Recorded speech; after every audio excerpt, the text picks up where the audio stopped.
prenez le micro pour terminer, mais on va l'écouter avant, ce responsable de la libération des données publiques dans l'univers partout, quoi, pour que chacun s'en saisisse.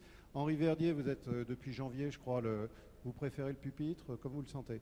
Le patron d'Etalab, donc qui est cette instance qui dépend du Premier ministre et qui promeut la libération des données publiques, sans trop se demander ce que ça va devenir. C'est le principe, on libère, et puis faites-en le bon usage. Quelques noms de sociétés ou d'organisations dans lesquelles vous avez été actif avant. Vous êtes de l'école normale supérieure, mais vous avez été ensuite, par exemple, chez la Gardère Active, créateur d'un think tank qui s'appelle Futur Numérique. Vous avez créé Cap Digital, qui est un pôle de compétitivité dédié au numérique. Et vous êtes aujourd'hui, et je m'en arrêterai là parce que c'est évidemment épais comme un catalogue, vous êtes membre du comité de prospective de l'ARCEP et du comité de prospective également de la CNIL. Vous avez face à vous des acteurs territoriaux. Est-ce que c'est plus les acteurs publics que vous aimeriez sensibiliser ou au contraire toute cette buzzosphère qui ne parle que de données publiques et qui n'attend qu'elles soient libérées? Bonsoir. Je vais répondre à la question qu'on m'a posée. Est-ce que les données publiques sont le trésor des collectivités territoriales? Il y a un an, j'aurais peut-être parlé à la table ronde d'avant sur l'éducation numérique, etc. C'était un peu mon métier. Mais vous allez voir que ce n'est pas finalement si éloigné que ça. Alors je pense que quand j'aurai terminé de parler, vous verrez que non, nous ne pensons pas qu'il suffit de jeter des vracs de données en ligne pour changer le monde. Et vous verrez aussi que non, je ne pense pas que les data soient le trésor des territoires. Mais bon, vous verrez, j'aurai une reformulation du titre qu'on m'a proposé à la fin.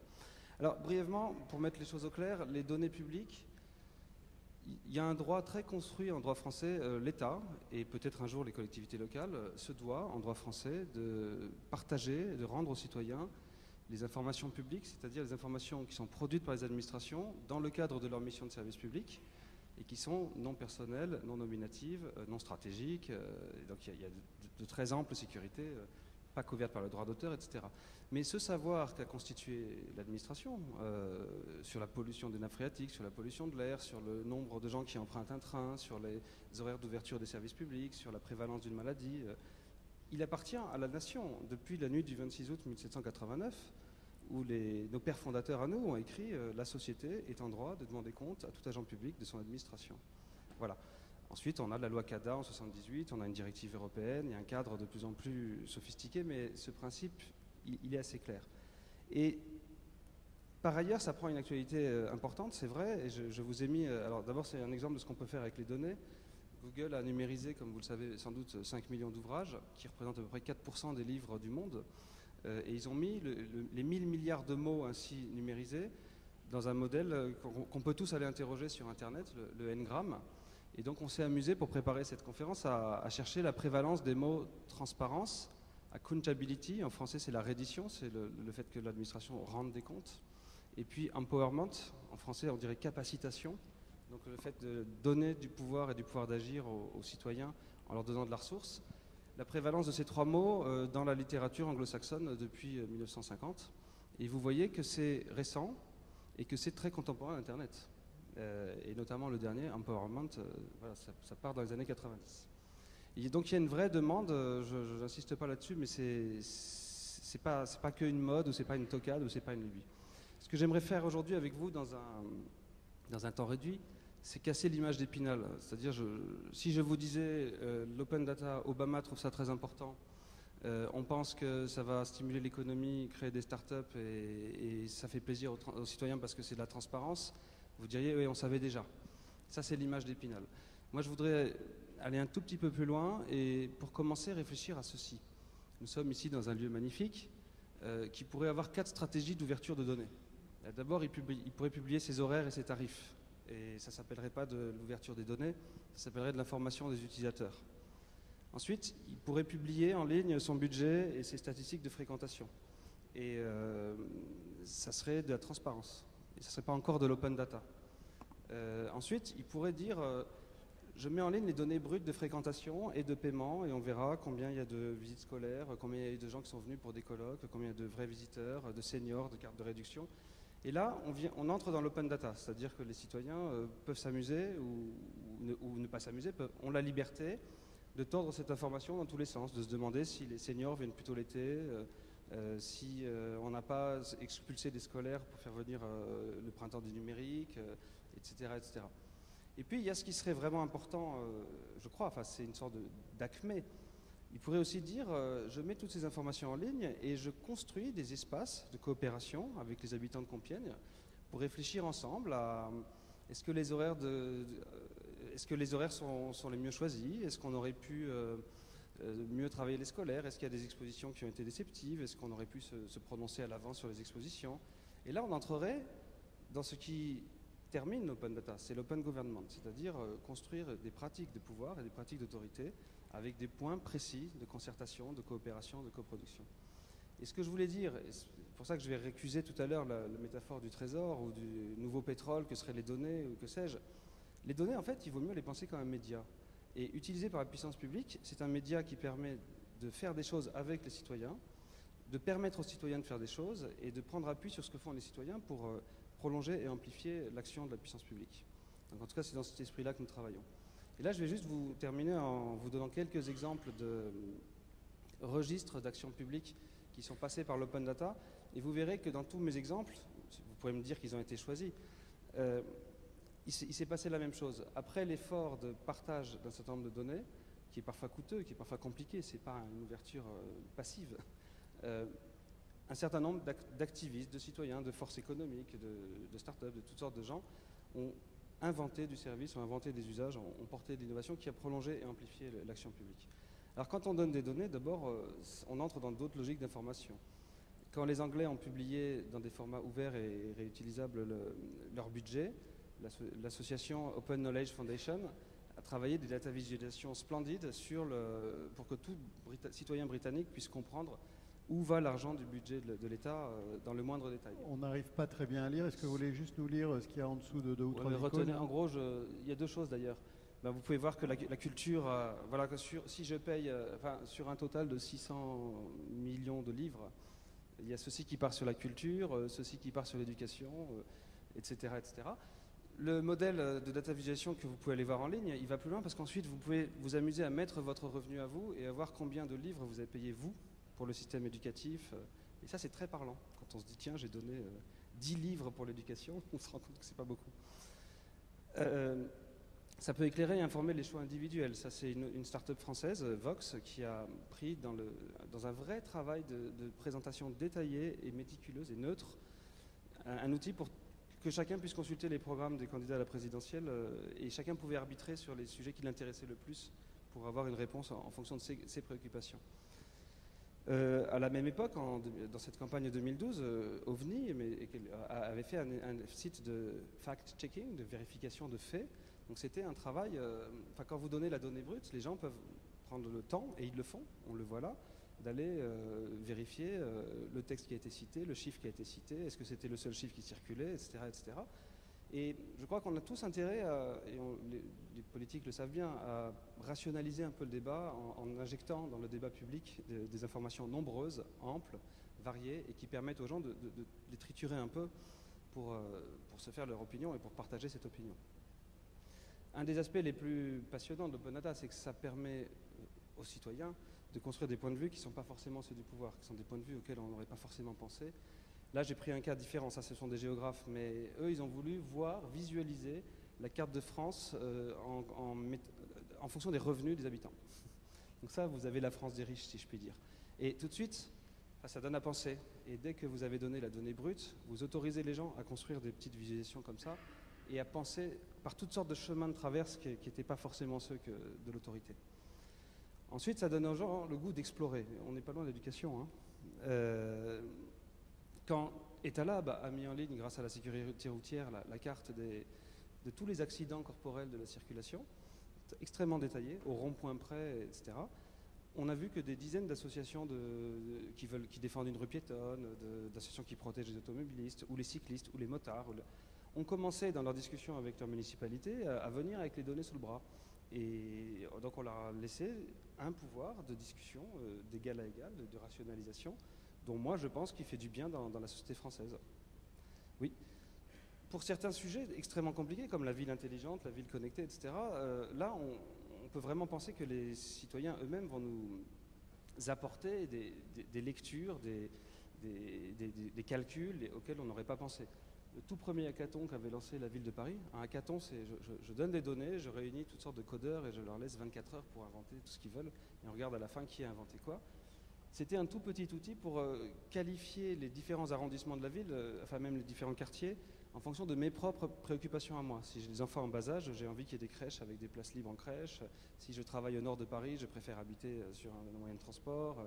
Et donc les gens pouvaient ensuite obtenir une note, mais une note qui qualifiait le quartier en fonction de leurs soucis à eux. Donc là, je suis résident Place d'Italie, dans le 13e. Oui. Donc, l'évaluation... il y a une note de loisir de 8,4. J'arrive pas à lire non plus. D'accord, 6,3. Sécurité 3,3, etc. Et ça fait une note globale. Mais ce qui était amusant, c'est que deux personnes n'auraient pas eu la même note pour la même adresse. J'accélère. Alors après, quand on commence à travailler la transparence, ça peut devenir de vrais outils de régulation publique. Alors la ville de New York, par exemple, a décidé finalement de mettre en ligne tous les ans les résultats des contrôles sanitaires des restaurants de la ville de New York. Et le New York Times a choisi de publier tous les ans la carte de tous les restaurants parisiens new-yorkais avec leurs notes. Et vous pouvez voir aussi ceux qui avaient des cafards, ceux qui avaient des rats, ceux qui avaient etc., etc. Je vous prie de croire que c'est bien plus efficace qu'une amende si on veut que les cafards et les rats disparaissent et que les restaurants de New York, ils se débarrassent des cafards et ils supplient d'avoir un nouveau contrôle des autorités sanitaires et qu'on corrige cette carte. C'est intéressant. Il y a tout un travail passionnant autour de la culture et du savoir. C'est une forme de contrôle social, oui. Mais voilà. Mais ça évite aussi la patrouille de police au petit matin chez soi, donc après tout, je sais pas ce qui est le pire. Alors ensuite, ce sont de puissants leviers d'innovation, quand on le travaille dans le sens de stimuler l'innovation. Et c'est là que, parce que quand même, je ne le nie pas, l'open data peut devenir une ressource pour les innovateurs dans le monde industriel. Donc il y a le monde économique. Donc bien sûr, il y a déjà des dizaines de startups en France qui commencent à travailler avec ces données, comme celle-ci, Home & Go, qui est aussi un outil pour choisir, pour qualifier les annonces immobilières en fonction de tout ce qu'on peut savoir sur le quartier, les prix de l'immobilier dans ce quartier-là, etc., etc. Je crois en revanche qu'on s'est un peu trompé. On a énormément parlé de l'open data pour les startups. On n'a pas parlé de l'activité économique normale. C'est-à-dire, moi j'appelle ça l'open data qu'on va retrouver dans les tableurs Excel des cadres sup. L'activité économique normale qui, si elle est un peu plus informée, avec des données un peu plus récentes, un peu plus fiables, un peu plus larges, va se révéler un peu plus efficace. Quand on sait, et vous le savez ici, comment se prennent les décisions d'implantation des sites d'une chaîne de grande distribution, comment se prennent les décisions d'investissement sur une infrastructure de transport, etc., on se dit que parfois il aurait été mieux qu'exista une masse de données ouverte et appropriable et qui aurait fondé les raisonnements. C'est pas toujours de la valeur économique, il y a aussi il peut y avoir de grands gestes qui créent de la valeur sociale. Ça, c'est la ville de Rennes, suivi très vite par la ville de Montpellier, qui a mis en ligne le plan de la ville en 3D au centimètre près. Et il y a deux ingénieurs rennais qui, en 6 mois, ont développé un navigateur sur smartphone pour les personnes en fauteuil roulant. Donc ça va calculer, comme ça voit où sont les points de trottoir surbaissés, ça va calculer des parcours dans la ville qui passent toujours par des points où les trottoirs sont surbaissés. Ils l'ont fait en 6 mois, ils l'ont laissé à la communauté, ils étaient contents. Bon, ils étaient furieux parce que le standard du plan 3D à Rennes et à Montpellier n'était pas le même, et ce qui leur a coûté le plus cher, c'est de réadapter les métriques. Ça peut stimuler... Je prends un exemple, Béthisy-Saint-Pierre, dans l'Oise, petit village. Quel serait l'intérêt pour la commune, par exemple, de diffuser sur Internet la liste de ces bancs publics ou de ces équipements publics en les géolocalisant? Est-ce que ça peut aller jusqu'à ce point de précision, jusqu'à cette taille de collectivité? Pour être complètement honnête, je pense que si Béthiville-sur-Oise le fait tout seul et qu'aucune commune riveraine ne le fait, aucune start-up mondiale ne va venir développer un service à Béthiville-sur-Oise. Donc ça doit être un plan départemental. Et d'ailleurs aujourd'hui, nous travaillons beaucoup avec les open data des collectivités locales. Et ce qui est curieux, c'est qu'ils commencent à dire à l'État, vous ne pouvez pas obliger le voisin à faire comme nous pour que les services prennent de... Tu abordes le healthcare. Est-ce qu'on pourrait avoir... On parle beaucoup des déserts médicaux. Est-ce qu'on pourrait avoir des cartographies accessibles au public? Parce que pour rendre encore plus évident l'éloignement qui rend impossible une consultation rapide. Mais je pense que c'est un devoir de l'État. Après, c'est long, mais c'est un devoir de l'État. Ça Oui. devrait avoir une Alors, cartographie publique. j'ai parlé un peu de l'open data au sens strict, et c'est la directive européenne, information du secteur public. C'est des données brutes, à des formats exploitables par la machine, réutilisables, c'est pas du PDF fermé, avec droit de réutilisation. Donc les gens ont le droit de faire l'usage qu'ils souhaitent. Non, là je parlais d'un exemple, parfois ces innovateurs sont en avance de phase sur nous. Ça c'est une petite start-up française à Londres qui a décidé de faire des outils, de vendre des données pour la recherche sur la médecine prédictive. Et donc ils travaillent la littérature scientifique, ils en extraient tout ce qu'ils trouvent qui va pouvoir nourrir un projet de recherche sur la médecine prédictive, et ils pensent, ils n'y arriveront peut-être pas, mais revendre de l'information au monde de la recherche. En tout cas, ils sont un peu en avance de phase sur l'administration. C'était un des axes du dossier médical personnel qui doit normalement être celui de tous les citoyens, de pouvoir, par des structures publiques anonymisées, etc., de réexploiter les données pour pouvoir, en particulier en matière de prévention et de médecine prédictive, pouvoir offrir aux laboratoires des champs de recherche. Alors, j'accélère parce que après, il y a un train. Quand je parle de booster l'innovation, il y a aussi ceci. Tous les écrans que vous voyez là, ces télés sur LED, ces tablettes, ces smartphones, ce miroir interactif de Josh Fire, etc., n'existaient pas il y a 10 ans. Donc, quand on est une collectivité locale ou un service public ou une administration, ou bien vous avez fait ces 7 ou 8 développements différents de vos sites d'information parce que chaque fois il y a une nouveauté technologique et vous devez vous y adapter, ou bien vous avez travaillé sur la mise en ligne intelligente de vos informations publiques et ce sont des startups, des activistes qui ont développé les interfaces sur ces différents écrans. Et comme ça va s'accélérer encore, moi je crois que la puissance publique a plutôt intérêt à nourrir ceux qui ont envie de faire ces interfaces qu'à essayer de les faire elles-mêmes et à ne jamais suivre assez vite les ruptures. Donc vous êtes un agent embedded, intégré dans l'administration française aujourd'hui pour amener tous ces services, ces directions dont on comprend la nature historiquement silencieuse, captative, pour les amener à si libérer vous voulez, les informations. Je vous le dirai, mais comme... D'accord, je vous donne encore trois idées. La dernière raison, qui sont les plus importantes, je crois, c'est que c'est les formes modernes du gouvernement et c'est ce à quoi aspirent les citoyens après la révolution numérique. Je vous l'ai dit tout à l'heure, ce qui compte dans l'open data, c'est pas la donnée, c'est est-ce que les pratiques de pouvoir, est-ce que les gouvernements, mais aussi locaux, acceptent d'être en open source dans leurs techniques de pouvoir et de laisser des plages d'intervention de la société dans les techniques de pouvoir. Bon, ça c'est la première grande raison d'aller profondément dans ce sens-là. La deuxième, c'est ce qu'on appelle l'innovation ouverte, c'est que quand vous avez fait cet effort, les innovateurs viennent à vous. Et vous vous enrichissez de l'innovation de ces gens-là. Et là, alors c'est une réponse aussi pour la petite commune dont vous parliez. Vous savez que Etalab remet 3 fois par an un prix de l'innovation et on travaille beaucoup ça avec les collectivités locales. On commence à avoir des collectivités qui commencent à s'inquiéter parce qu'on a des innovateurs, souvent des startups, parfois des innovateurs sociaux, qui inventent des services fabuleux, mais qui les inventent pour les territoires où on a pris soin de publier toutes ces données. Et qui, par exemple, commencent à Paris et puis se disent est-ce que j'ai ça à Lyon ou à Bordeaux? Non, bah tant pis, je vais à New York, ou tant pis, je vais à Londres. Et on commence à sentir que les territoires qui se mettront à l'écart de cette stratégie d'innovation, c'est comme si au XIXe siècle, on n'avait pas pris le chemin de fer ou si on n'avait pas fait de la carte fine de ce territoire-là pour les acteurs économiques. C'est une autre forme de fracture sociale. Est-ce que tu vois un lien, moi j'en vois un énorme, entre l'open data et les logiciels libres? Oui, et les logiciels ouverts, parce que là, quand on voit par exemple ces applications, elles peuvent, c'est en fait du développement logiciel qui vient souvent de communautés du logiciel libre et qui offrent finalement à la communauté entière, internationale, la production intellectuelle qui est la leur et sans espérer de retour financier. Profondément. En fait, si on regarde l'histoire intellectuelle de l'open data, c'est marrant parce que c'est une histoire qui se fait à coup de métaphores qui sont des comparaisons avec l'économie numérique. Donc au tout début, quand Tim O'Reilly parle de gouvernement 2.0, il pense à Wikipédia. Il se dit, si les citoyens peuvent faire Wikipédia, ils peuvent aussi faire des services publics. On va leur filer des données, ils vont faire notre boulot. C'était une version un peu pauvre. Ensuite, c'est devenu plutôt l'économie des plateformes, government as a platform. Et c'était l'idée à laquelle je crois profondément, c'est que quand on a un peu de puissance, ou on essaie de tout faire avec soi-même, ou alors, comme l'a fait brillamment Amazon, on en fait la plateforme de ressources qui fait que toutes sortes de créateurs vont venir chez nous et vont amplifier notre puissance. Et maintenant, le débat naissant sur l'open gouvernement, alors là, c'est littéralement la traduction des principes de l'open source aux techniques de pouvoir. Alors, j'espère vous avoir un peu convaincu de changer le titre de mon intervention.